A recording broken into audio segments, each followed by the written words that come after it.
Hello दोस्तों, नमस्कार। आपके अपने चैनल हिंदी मिरर पर फिर से आपका स्वागत है। दोस्तों, आज से मैंने आपका जैसे कि मैं आपको यूनिट करा रही थी आपके UPHESC की, जो मैं आपको यूनिट्स कराई थी 6 यूनिट्स मैंने आपकी सब क्लियर कर दी हैं। एक यूनिट आपकी और रह गई है, वो भी मैं आपकी क्लियर कर दूंगी। उन सब का कंसेप्ट क्लियर करने के साथ साथ मैंने आपको उसमें जो है MCQ भी कराए थे। तो अगर आपने भी वीडियो नहीं देखी हैं तो प्लेलिस्ट में उनके सबके आपको मिल जाएंगे, डिस्क्रिप्शन में भी लिंक मिल जाएंगे। प्लेलिस्ट बनाई है मैंने UPHESC करके, मैंने एक आपकी प्लेलिस्ट बनाई है। और सोल्ड पेपर और जो है प्रैक्टिस सेट की भी मैंने आपकी अलग से जो है एक प्लेलिस्ट बनाई है, वहाँ जाकर आप उन वीडियो को देख सकते हैं। और आज से नई हमने सीरीज शुरू की है आपके लिए प्रैक्टिस सेट की। आज ये प्रैक्टिस सेट 1 है आपका।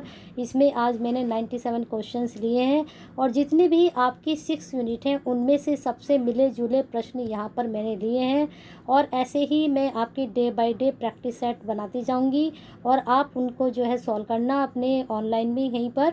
तो जिससे क्या होगा, अगर आपका कंसेप्ट क्लियर है तो आपके आंसर सही जाएंगे। अगर आप सही आंसर नहीं दे पा रहे हैं, इसका मतलब आपने प्रैक्टिस अभी सही से नहीं की और आपका कंसेप्ट भी क्लियर नहीं हुआ है। तो जितनी भी 6 यूनिट हैं, अगर आपने नहीं देखी तो उनको जाकर प्लेलिस्ट में देखिए और इन प्रैक्टिस सेट को कीजिए।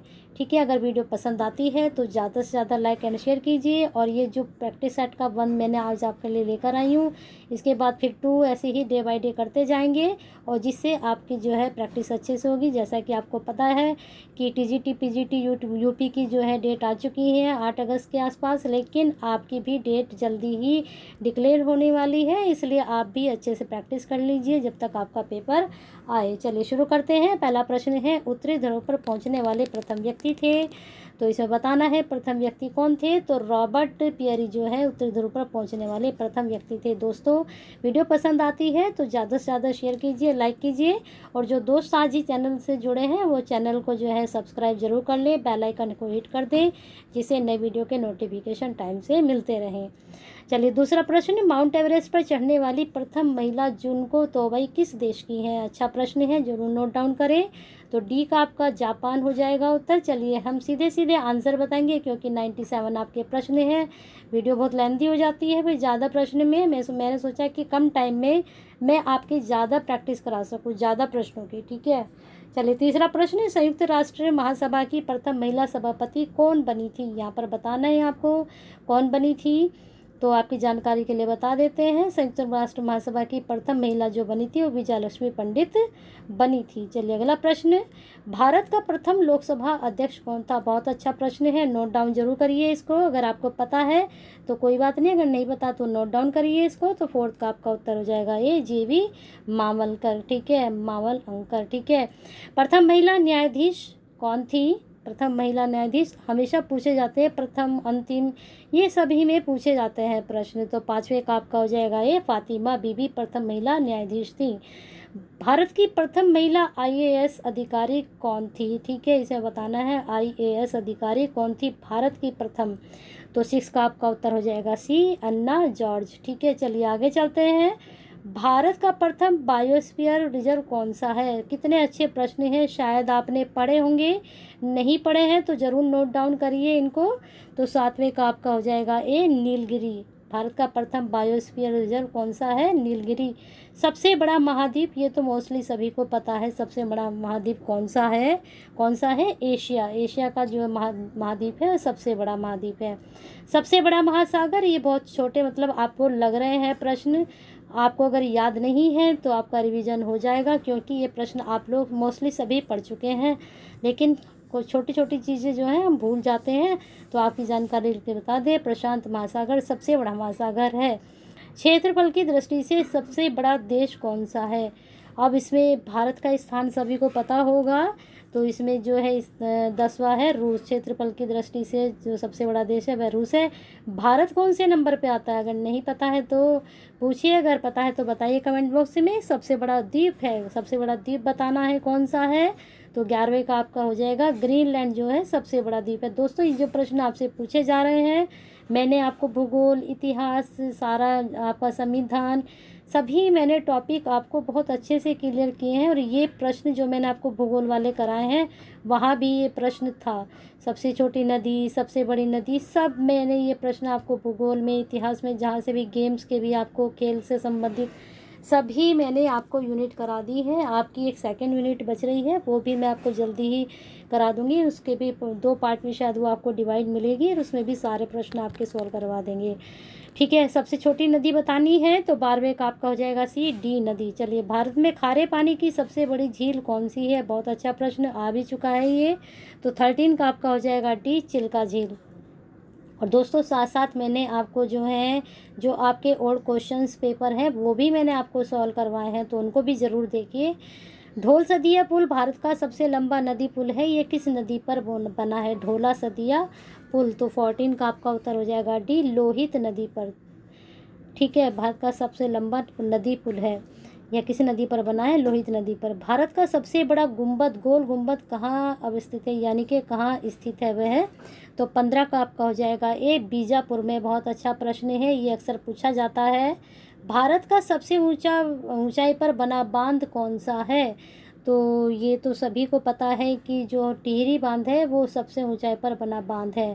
ड्यूमा किस देश की संसद का नाम है? ये प्रश्न तो अक्सर पूछा जाता है एग्जाम में, जो है ये कहना चाहिए कि बहुत ही इनका पसंदीदा प्रश्न है, ये अक्सर पूछते ही हैं ये लोग।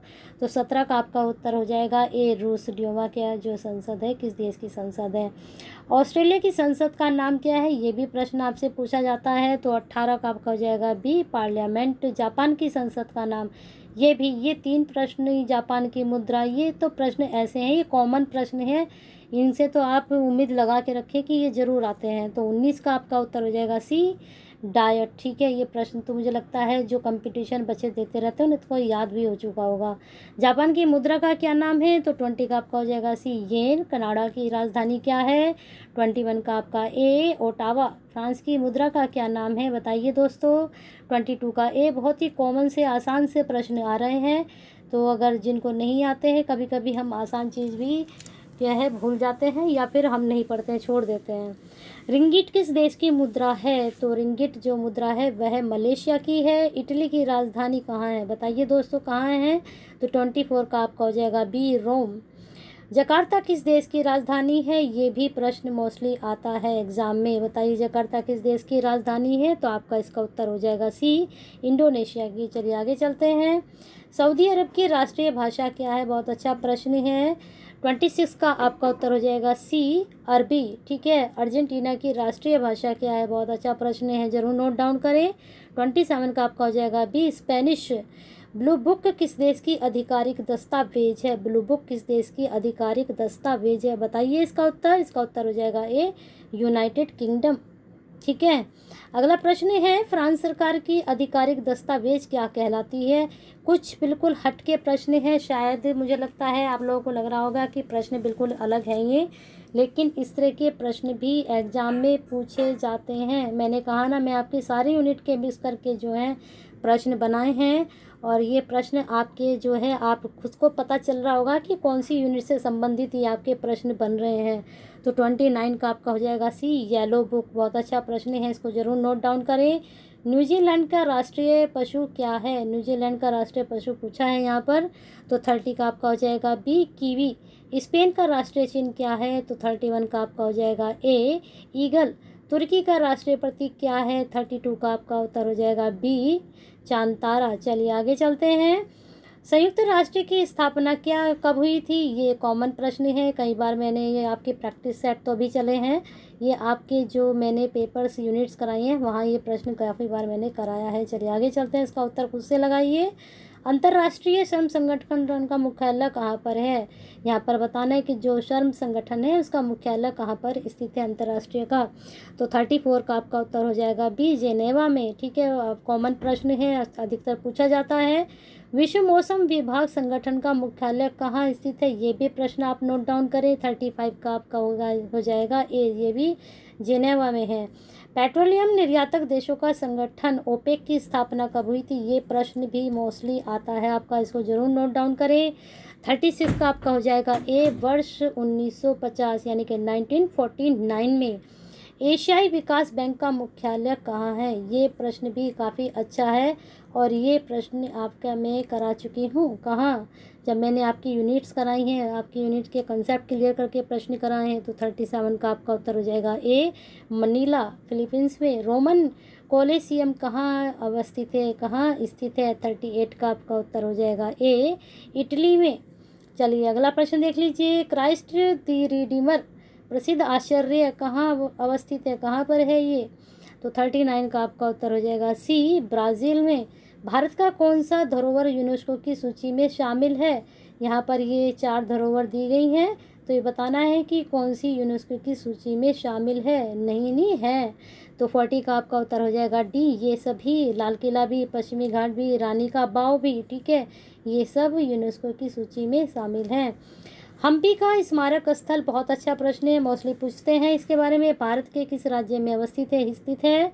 तो 41 का कर्नाटक में। भारत की रक्षा का सर्वोच्च सेनापति कौन होता है? रक्षा का सर्वोच्च सेनापति, तो 42 का आपका हो जाएगा राष्ट्रपति होते हैं। थल सेना को कितने कमांड में बांटा गया? बहुत अच्छा प्रश्न है, जरूर नोट डाउन करें। तो 43 का आपका हो जाएगा बी, 7, ठीक है। आगे चलते हैं। थल सेना का मुख्यालय कहाँ स्थित है, इसके बारे में बताना है। तो थल सेना का जो मुख्यालय है, 44 का आपका उत्तर हो जाएगा सी, नई दिल्ली में। नेशनल कैडेट कोर की स्थापना कब हुई थी? बहुत अच्छा प्रश्न है, इसको जरूर नोट डाउन करें। 45 का आपका हो जाएगा बी। वर्ष 1948, 1948। वायुसेना के शीर्ष पदाधिकारी को क्या कहते हैं? बताइए दोस्तों, क्या कहते हैं वायुसेना के जो पदाधिकारी होते हैं? तो 46 का आपका हो जाएगा डी, एयर चीफ मार्शल। केंद्रीय वन अनुसंधान कहाँ स्थित है? ये प्रश्न अक्सर पूछा जाता है। 47 का आपका उत्तर क्या हो जाएगा ए, देहरादून में। अच्छा, ये प्रश्न जरूर नोट डाउन करिए, अक्सर पूछा जाता है। भारत पेट्रोलियम संस्थान कहाँ है? ये प्रश्न भी पूछा जाता है, इसको बताइए कहाँ पर है? तो 48 का आपका हो जाएगा सी, ये भी देहरादून में है। केंद्रीय खनन अनुसंधान कहाँ स्थित है? 49 का आपका उत्तर हो जाएगा ए, धनबाद में, ठीक है। चलिए अगला देख लीजिए। केंद्रीय वनस्पति अनुसंधान कहाँ पर स्थित है? मोस्ट इम्पोर्टेंट प्रश्न आपका, जरूर नोट डाउन करें। आपका बी, लखनऊ में। और ये प्रश्न जो मैंने आपके करा रही थी प्रैक्टिस के साथ साथ, जो आपके यूनिट चल रही, वहाँ भी ये प्रश्न आपका मैंने पूछा है। ये भी पूछा है, नर्मदा बचाओ आंदोलन किसके नेतृत्व में आरंभ हुआ था? लगाइए इसका खुद से उत्तर। राजीव गांधी की समाधि स्थल किस नाम से जानी जाती है? बहुत अच्छा प्रश्न है। 52 का आपका हो जाएगा बी, वीर भूमि। चैत्य भूमि का संबंध किससे है? चैत्य भूमि, ये प्रश्न भी आपका हो चुका है, अगर आपने पढ़े हों तो। BR अम्बेडकर का संबंध चैत्य भूमि से है। जगजीवन राम की समाधि निम्न में से कौन है? बताइए, जगजीवन राम की समाधि कौन सी है इसमें? तो 54 का आपका हो जाएगा ए, समता स्थल। शक्ति स्थल का संबंध किससे है? ये भी प्रश्न अच्छा है, शक्ति स्थल के बारे में सभी जानते होंगे मोस्टली स्टूडेंट।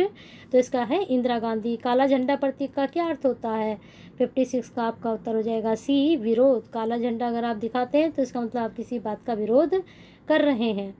अगला प्रश्न है, खतरा को इंगित करने के लिए किस प्रतीक चिन्ह का प्रयोग किया गया है? बताइए। खतरा आपने देखा होगा, जहाँ पर लिखा रहता है खतरा, तो किस तरह का लगा रहता है वहाँ पर चिन्ह? तो 57 का आपका उत्तर हो जाएगा बी, लाल प्रकाश, है ना। अगला प्रश्न है, निम्न में से किस पुस्तक की रचना महादेवी वर्मा द्वारा की गई है? तो ये सभी जो पुस्तक है, यामा, निर्जा, सांध्यागी, सब उन्हीं के द्वारा की गई हैं। यहाँ पर थोड़ा ये हिंदी के प्रश्न आ गए हैं, इनको भी आप देख सकते हैं, क्योंकि हो सकता है यहाँ से भी कुछ एक आधा प्रश्न आपसे पूछ लिया जाए, क्योंकि यहाँ पर कर्लिंग पुरस्कार के बारे में पूछा है। कर्लिंग पुरस्कार का संबंध किस क्षेत्र से? तो 61 का आपका हो जाएगा सी, विज्ञान से। ये आपको दोस्तों पता है कि आपका पेपर जो है सामान्य ज्ञान है। सामान्य ज्ञान में वो आपसे कुछ भी पूछ सकते हैं, यूनिट से तो आपसे पूछेंगे ही, साथ में वो अदर भी कुछ भी पूछ सकते हैं सामान्य ज्ञान में आपसे, ठीक है। सरस्वती सम्मान का संबंध किस क्षेत्र से है? तो 62 का पता होगा आपको कि साहित्य से इसका संबंध है। अगला प्रश्न देख लीजिए, भारत का सर्वोच्च सम्मान कौन सा सम्मान है? ठीक है, तो 63 का आपका उत्तर हो जाएगा ए, भारत रत्न। दोस्तों, ये सारे मैंने जितने भी रत्न, भारत रत्न, अशोक पुरस्कार, ये सब मैंने आपको वीडियो कराई है, तो ये आप देखिए जाकर। सारे पुरस्कार के बारे में एक शॉर्ट नोट्स मैंने डाले हैं, वहाँ देखिए जाकर इनको। फिल्म जगत में उल्लेखनीय योगदान हेतु कौन सा पुरस्कार दिया जाता है? उल्लेखनीय योगदान बताइए कौन सा दिया जाता है? तो 64 का आपका भी दादा साहब फाल्के पुरस्कार। अब ये दादा साहब फाल्के जो पुरस्कार है, कब इसकी शुरुआत हुई? 2018 का किसको मिला, 19 का किसको मिला, 20 का किसको मिला? ठीक है, ये कम से कम 3-4 साल के तो आप याद कर ही लीजिए, है ना। निम्नलिखित में से किसका जन्म दिवस शिक्षक दिवस के रूप में मनाया जाता है? मोस्टली सभी को पता है कि किसके रूप में मनाया जाता है, इसको खुद से लगाइए। राष्ट्रीय मतदाता दिवस कब मनाया जाता है, ये मैं आपको बता देती हूँ। राष्ट्रीय मतदाता दिवस हम कब मनाते हैं? तो 66 का आपका हो जाएगा बी, 25 जनवरी को। प्रवासी भारतीय दिवस किस तिथि को मनाया जाता है? ये क्वेश्चन मोस्टली आता है, इसको जरूर नोट डाउन करें। 67 का आपका बी, 7 जनवरी को। अगला प्रश्न है, राष्ट्रीय खेल दिवस 29 अगस्त को किसके जन्मदिन पर मनाया जाता है? 29 अगस्त को राष्ट्रीय खेल दिवस मनाते हैं, लेकिन किसके जन्मदिन पर उसको हम मनाते हैं?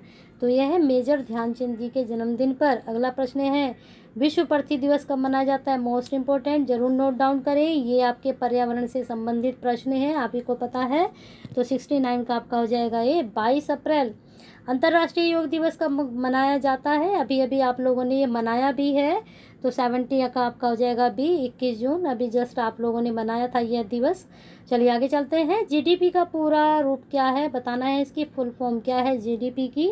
तो इसका आपका उत्तर हो जाएगा ए, ग्रॉस डोमेस्टिक प्रोडक्ट। ठीक है, इसको जरूर नोट डाउन करें। कैट का क्या अर्थ है, ये भी जरूर नोट डाउन करें। इस तरह के प्रश्न आपको मोस्टली देखने को मिलेंगे। तो 72 का आपका हो जाएगा B, general agreement on tariff and trade. ठीक है, चलिए आगे चलते हैं। एसडीआर का पूरा रूप क्या है? अब देख लीजिए, एसडीआर का पूरा रूप बताना है यहाँ पर। तो 73 का आपका हो जाएगा बी, स्पेशल ड्राइंग राइट्स। एफटीजेड का पूरा का रूप क्या है, मतलब पूरा रूप यानी कि फुल फॉर्म क्या है? 74 का आपका हो जाएगा ए, फ्री ट्रेड जोन। करें हैं आपने प्रश्न मिले आपको कहीं से? अब देखिए, पैन का पूरा रूप क्या है ना। अब पैन यहाँ पर ये बताना है पूरा रूप क्या है। तो 75 का आपका उत्तर हो जाएगा सी, परमानेंट अकाउंट नंबर। पता था आप लोगों को पैन का पूरा रूप? पैन कार्ड सभी यूज करते हैं। आधुनिक, और अब आज ये देखिए खेल से संबंधित आ गए। आधुनिक ओलंपिक खेलों का आरंभ कब हुआ था बताइए? 76 का आपका उत्तर हो जाएगा सी, 1896 यानी कि 1896 में आधुनिक ओलंपिक खेलों का आरंभ हुआ था। राष्ट्रमंडल खेलों की शुरुआत कब हुई थी? तो 77 का आपका हो जाएगा ए, 1930 में। जिन बच्चों ने मेरी वीडियोस देखी हैं मेरी प्लेलिस्ट में जाकर, वो उनके आंसर सबके सही जा रहे होंगे, और जिन्होंने नहीं देखी उनके शायद आंसर नहीं जा रहे होंगे सही। तो उन वीडियो को आप अच्छे से देखिए, मैं कई बार कह चुकी हूँ, उनमें बहुत अच्छे से कंसेप्ट भी क्लियर किए हैं। अगर आपको किसी वीडियो का क्या मतलब लगता है कि दोबारा आपको ये चाहिए, तो मैं दोबारा से आपको प्रोवाइड करा दूँगी, कंसेप्ट भी क्लियर करूँगी, साथ में आपको वहाँ थोड़े MCQ भी कराऊँगी। और ये तो मैंने प्रैक्टिस सेट आज से आपके शुरू कर दिए, तो इनके करिए आप, इससे आपकी तैयारी अच्छे से होगी। अगला प्रश्न देख लीजिए, इसमें आप पहले उत्तर बता देते हैं। 78 का आपका उत्तर हो जाएगा बी, 4 वर्ष। ठीक है, कितने वर्षों का अंतराल पर आयोजित होते हैं? 4 साल के बाद। राष्ट्रमंडल खेल 2018 में कहाँ पर आयोजित हुए थे? तो 79 का आपका हो जाएगा ए, ऑस्ट्रेलिया में। राष्ट्रीय में 2018 में हुए थे, और इसमें 4 साल का गैप होता है, इसका मतलब 22 के अब होंगे। पहले एशियाई खेल का जो आयोजन हुआ था वह कहाँ हुआ था? ये प्रश्न मोस्टली हम कर चुके हैं खेल वाले में। तो देखिए प्रैक्टिस सेट कितने अच्छे से आपका सारे क्वेश्चंस मिस करके बनाया है मैंने। अब अलग अलग आपकी जो है यूनिट ना करके सारा मिस करके प्रैक्टिस सेट बनाए जाएंगे, जिससे आपकी जो पता चले कि आपकी तैयारी कैसी है। 80 का सी, जांचने का सबसे बढ़िया तरीका, मार्च 1951 इसका उत्तर। अगला प्रश्न देखिए, वर्ष 2018 के एशियाई खेलों का आयोजन कहाँ हुआ था? बहुत अच्छा प्रश्न। 81 का आपका सी, जकार्ता इंडोनेशिया में। भारत का राष्ट्रीय खेल कौन सा है बताइए? 82 का आपका B, hockey. Vijay Hazare trophy किस खेल से संबंधित है बताइए? किस खेल से संबंधित है? बहुत अच्छा प्रश्न है, और मोस्टली पूछा जाता है। ये भी हम लोग समझते हैं बहुत आसान प्रश्न है, लेकिन जब वक्त आता है तो हम ये आसान भी भूल जाते हैं। 83 का आपका हो जाएगा सी, क्रिकेट। ठीक है, क्ले कोर्ट किस खेल से संबंधित है? आज ही मैंने आपको ये वीडियो बताई थी कि सारे, मैंने अभी एक वीडियो डाली थी शाम में, आपका प्रैक्टिस सेट शायद 2014 का था हुआ, तो उसमें मैंने जो डिटेल थी सारे आपको नाम बताए थे कि हॉकी, फुटबॉल और आपके क्रिकेट में कौन कौन से शब्दों का प्रयोग होता है, उस वीडियो को जाकर देखिए, वहाँ आपको सारे शब्द मिल जाएंगे। लेकिन यहाँ पर क्ले कोर्ट का बता देते हैं। 84 का आपका ए टेनिस से संबंधित, वहाँ पर क्रिकेट में कौन कौन से शब्द होते हैं, साथ में वहाँ पर बैडमिंटन देख लीजिए, उस वीडियो को जाकर सबके शब्द मिल जाएंगे। अगला प्रश्न देख लीजिए, वॉलीबॉल में खिलाड़ियों की संख्या कितनी होती है, बताइए। वॉलीबॉल सभी खेलते हैं, पता भी होगा मोस्टली सभी को। तो 85 का डी, जिनको नहीं पता है जान लीजिए, 6 उसमें खिलाड़ियों की संख्या होती है। देवधर ट्रॉफी किस खेल से संबंधित है, इसके बारे में बताइए। बहुत अच्छा प्रश्न है, जरूर पूछा जाता है। 86 का आपका सी क्रिकेट से संबंधित है। दोस्तों इतनी ट्रॉफियाँ, इतने जो खेल हैं आपके, तो याद भी नहीं रहते हैं, हम लोग कंफ्यूज हो जाते हैं। इसका एक ही तरीका है कि आप बार बार पढ़िए, ये लिख के देखिए। और अब तो हमारे पास इतनी सुविधा है कि हम कहीं भी कैसे भी वीडियो को देखते रहें और उनको सुनते रहें। कभी कभी सुनने से भी हमें चीज़ें याद, आप नहीं देख सकते हैं बैठकर, तो आप ईयरफोन लगा कर सुनते रहिए, वो भी तब भी आपको याद हो जाते हैं। 87 का आपका उत्तर क्या होगा, लगा लीजिए इसका उत्तर होगा आपका डी, नारंग कप। कौन सा बैडमिंटन से संबंधित कप ट्रॉफी है। कप ट्रॉफी तो आपको याद होने चाहिए, लेकिन इनमें हम बहुत कंफ्यूज रहते हैं, कौन सा किससे संबंधित है, कितना ही हम पढ़े। इसका एक ही तरीका है, बार बार उनको पढ़ते रहिए। करत करत अभ्यास थे जड़मति हो तो सुजान, है ना। बार बार आप करते रहेंगे, घिसते रहेंगे, पढ़ते रहेंगे, तो प्रश्न आपको उत्तर याद हो ही जाएंगे। तो 88 का ब्रेक पॉइंट किस खेल से संबंधित है, 88 का आपका उत्तर हो जाएगा बी, टेनिस से। नॉकआउट शब्द का प्रयोग किया जाता है, बहुत अच्छा प्रश्न है, ये आ चुका है। 89 का आपका बी, बॉक्सिंग में। कनाडा का राष्ट्रीय खेल क्या है, बताइए। कनाडा का राष्ट्रीय खेल 90 का आपका उत्तर हो जाएगा आइस हॉकी। बेसबॉल किस देश का राष्ट्रीय खेल है, बताइए। किस देश का राष्ट्रीय खेल है बेसबॉल, तो आपका इसका उत्तर हो जाएगा अमेरिका का, ठीक है। ग्रिप किस खेल से संबंधित है, ग्रिप 92, बिल्कुल मैंने आपको ये चीज़ें कराई हैं, जाकर देखिए उस वीडियो को, आपको मैंने बता भी है। 2014 का मैंने जो सोल्ड पेपर कराया है, वहाँ पर इसको मिल जाएगा आपको, ठीक है। और भी जो खेल हैं उनके भी नाम मिल जाएंगे। तो 92 का आपका एक टेनिस से संबंधित है। जापान का प्रमुख खेल कौन सा है, ये बताना है इसमें। तो 93 का आपका सी, जूडो, ठीक है। बैडमिंटन का किस देश का प्रमुख खेल है, बैडमिंटन किस देश का प्रमुख खेल है, तो 94 का आपका हो जाएगा बी, मलेशिया का। खो खो खेल में खिलाड़ी एक तरफ होते हैं, कितने होते हैं, एक तरफ, बताइए। 95 का आपका उत्तर हो जाएगा ए, 9। वाटर पोलो में एक पक्ष में कितने खिलाड़ी भाग ले सकते हैं, लेते हैं, तो 96 का आपका उत्तर आएगा 7, ठीक है।